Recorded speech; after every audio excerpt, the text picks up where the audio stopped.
নমস্কার। আজ 12ই জানুয়ারি স্বামী বিবেকানন্দের জন্মদিনে বিনম্র চিত্রে তাঁর প্রতি শ্রদ্ধা জানাই।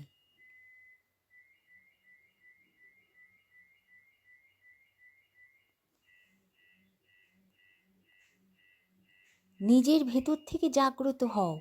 অন্য কেউ তোমাকে শিক্ষা দিতে পারবে না, অন্য কেউ তোমাকে ধর্মের পথে চালাতে পারবে না। জন্মদিনে লহ প্রণাম স্বামী বিবেকানন্দ। মানুষের প্রকৃত উন্নতি আসে তার চরিত্র উন্নয়নের মাধ্যমে, কথা বলেছেন স্বামী বিবেকানন্দ। এই বিশ্বের শ্রেষ্ঠ ধর্ম হল নিজের অন্তরের প্রকৃতি। নিজেকে চেনো, নিজের প্রতি বিশ্বাস রাখো। অন্যকে সাহায্য করার মধ্যে জীবনের প্রকৃত উদ্দেশ্য নিহিত।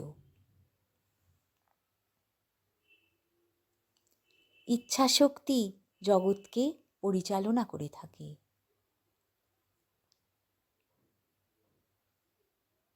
নিজের মধ্যে লুকিয়ে থাকা শক্তি আবিষ্কার করো, সেটাই তোমার আসল সম্পদ। নিজের ওপর বিশ্বাস রাখো, তুমি অসীম শক্তির অধিকারী।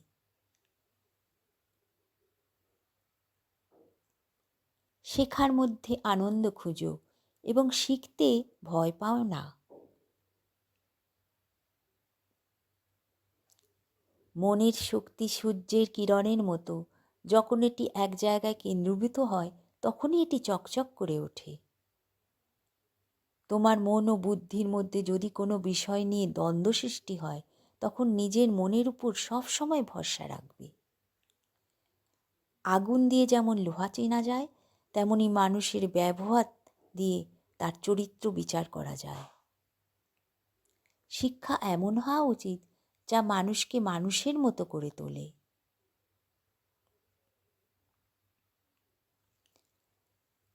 স্বামী বিবেকানন্দের 164তম জন্মদিবস বা আবির্ভাব তিথিতে আমার নিবেদন।